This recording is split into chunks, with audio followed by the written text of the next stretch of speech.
The days of the command and control hierarchical chart where information is seen as a unit of power and is hoarded at certain levels, oftentimes at that mid-management level, where it isn't allowed to be shared or used as some collateral, those days are over.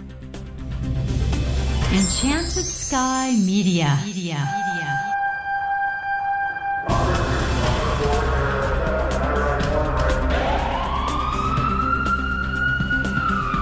From Los Angeles, this is Code 3, the Firefighters Podcast, hosted by award-winning journalist Scott Orr. Code 3 features interviews with leading members of the fire service, discussing firefighting strategy, tactics, and other topics you need to know more about. Now, here's Scott. That's right, and I will not let Parkinson stop me. Thank you for joining me again here on Code 3. You are listening to the show for and about firefighters. Let's get started. For just about as long as anyone can remember, the fire service has operated in a pseudo-military style. Members have ranks, of course, and complex org charts are a favorite PowerPoint slide. The similarities to the military include passing information up and down the ranks through the ranks. But today's guest says that's an old concept and it's become a recipe for communications failure. Brian Schaeffer is the chief of the Spokane, Washington Fire Department. He's served in fire departments in the Midwest and Pacific Northwest over the past 25 years, and he works on several public safety and health-related committees.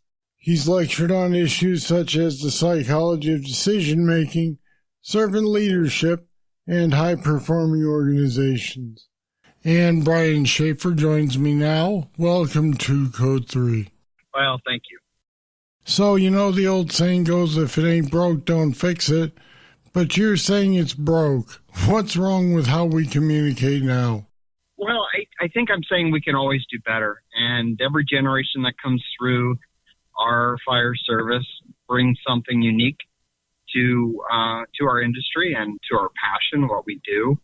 And probably last 3 generations that have come through all have come with different expectations. And generation after generation after generation have also added a complexity of technology and the advent of freer communication, access to information, and a general expectation of knowing and being a part of a mission. Back when I started, which was about 30 years ago, it was shut up, look down, and hold on, and we did what we were told.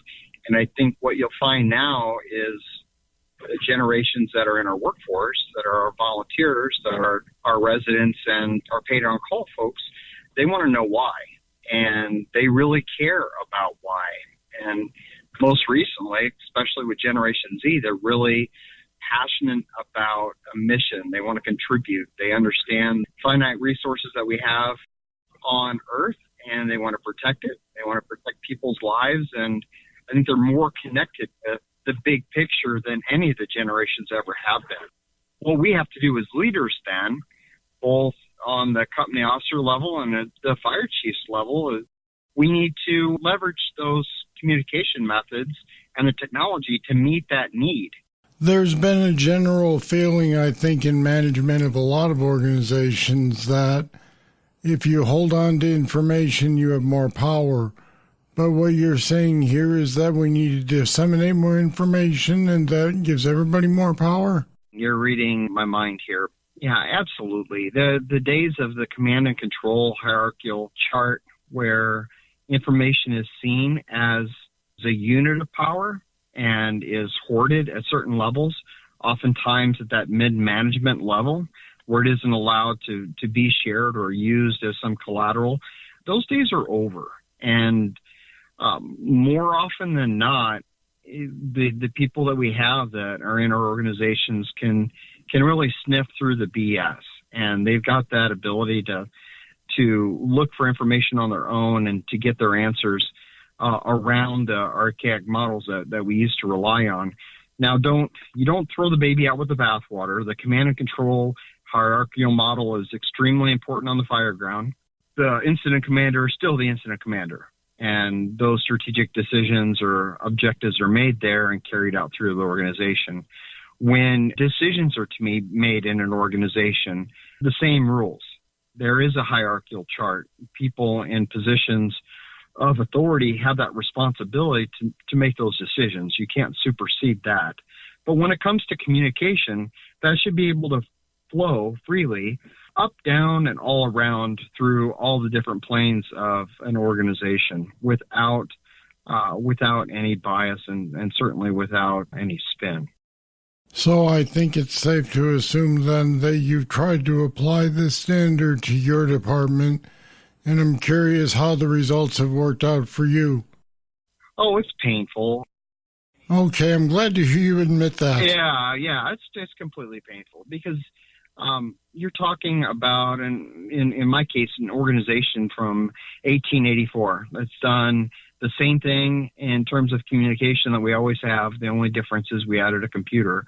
So the memo from the fire chief about a rule used to come to the battalion chiefs, division chiefs, deputy chiefs, and through that line of progression down to the stations, down to the drivers, down to the captains, lieutenants, drivers, paramedics, and firefighters.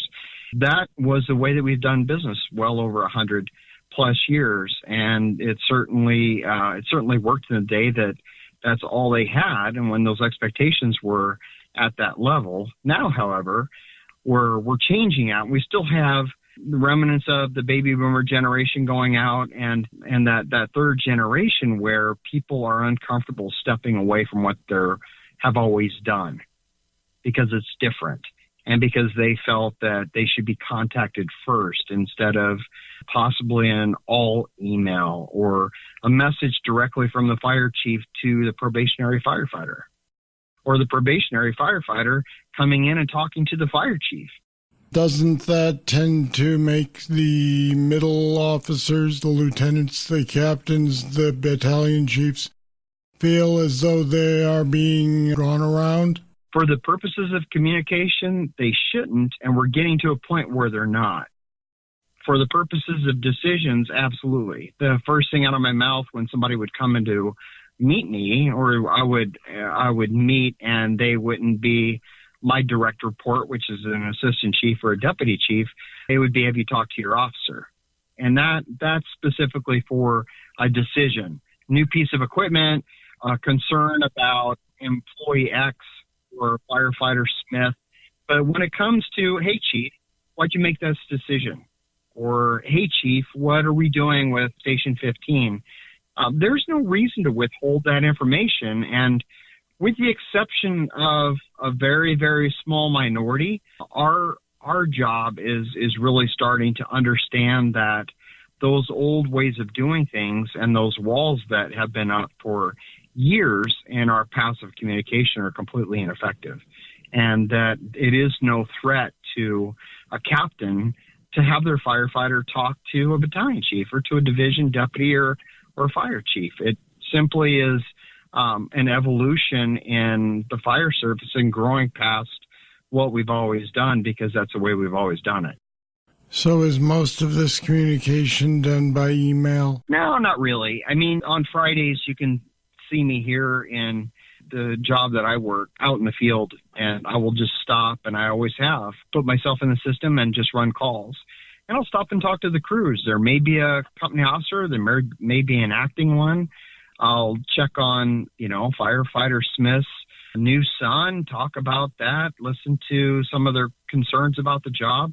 And it's certainly in a non-threatening format. And I'll tell you what, I learn more about what's going on out there from the people that are doing it and ways that I can make their job and their lives better than I can waiting for a memo from a battalion, division, deputy, or an assistant chief. And that's what our job as leaders is about. It's about serving those people. If you can't get out of your own way to get out of your desk chair and go do that, I don't think you're serving the people right.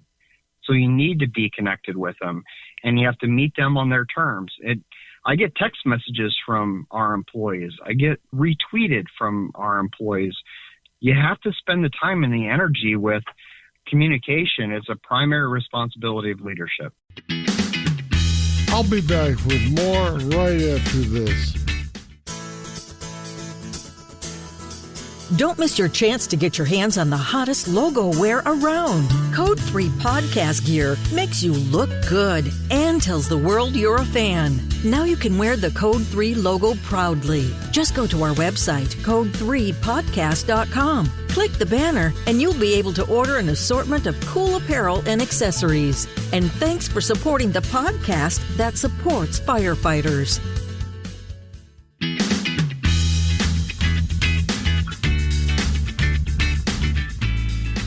Isn't it true, though, that the chain of command as it concerns communication is intended, at least in part, to filter some of the trivial stuff from getting to someone in your position? Yeah, I see that as a filter, right? Right, and that's the question. Is it an important filter? I don't believe that, and I don't believe somebody that's really interested at the perspective of the person that's sending the message really cares about that person unless they hear it directly from them, because everybody has a different perspective, and it's just like playing telephone when you were a kid.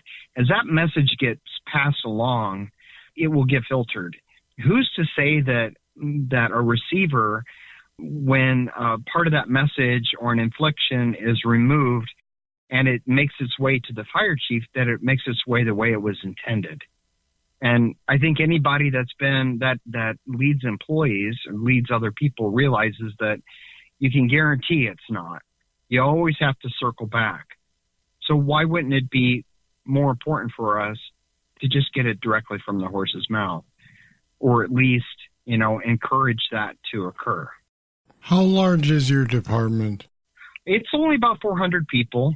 It's a metro-sized department in Washington State, and it was founded in 1884. All of our members are represented by a bargaining unit. There are no volunteers, and it's a very prideful organization, deeply rooted in, I would say, the legacy and the history and the traditions that matter. Honesty, integrity, dedication to improving your craft. Those things that I value and that our organization values, I think, are important. Taking care of our people is important. Doing the same thing because we've always done it, not so much. The minority that we have that still think that way are slowly retiring out. And I think you're seeing that across most of the fire service right now. So you mentioned that the employees, the rank and file, are represented.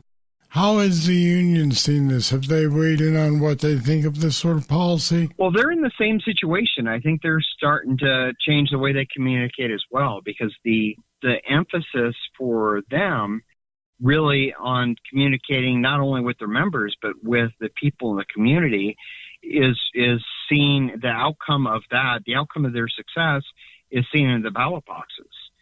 So if they have a good communication method with their constituents, both internally and externally, they have a better foundation for people understanding their perspective and understanding their ideals, instead of just being labeled as, well, it's just what the union wants, or being termed a union thug, when most often it's not the case at all.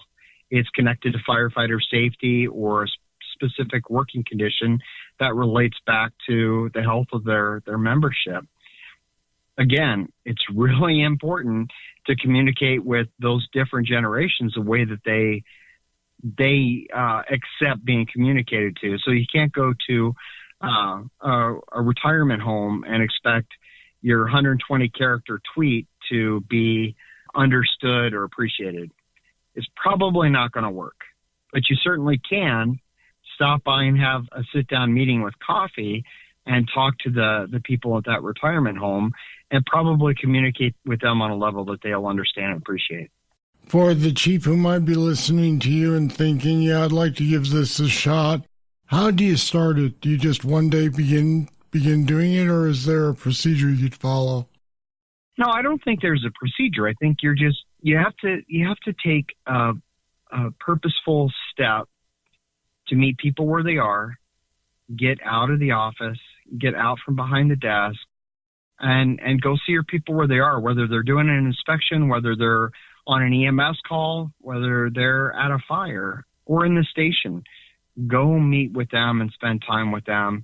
Query the organization, see how they want to be communicated with. Ask. We used to do in-person meetings, and the survey results were that they were useless, and they didn't appreciate them, and they would much rather be communicated with on a monthly basis directly from me, not filtered, but they wanted direct communication from their fire chief. So that's what we did. And then we followed up to see how we were doing. And I still meet in small groups with as many work groups as I possibly can, and any free time on my calendar, because that is important. It's just as important as standing up in front of a legislative body during budget time or representing the city during a significant emergency.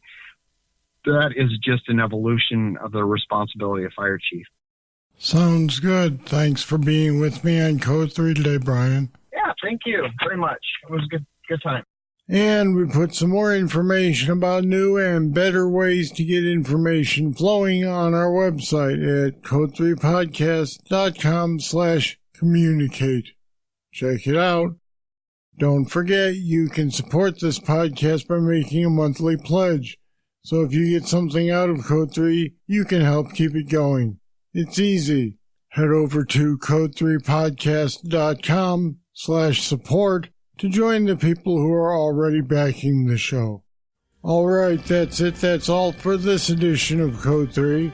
Thank you for listening. I'll be back next time with more, and I hope you'll join me. I'm Scott Orr, and until then, stay safe.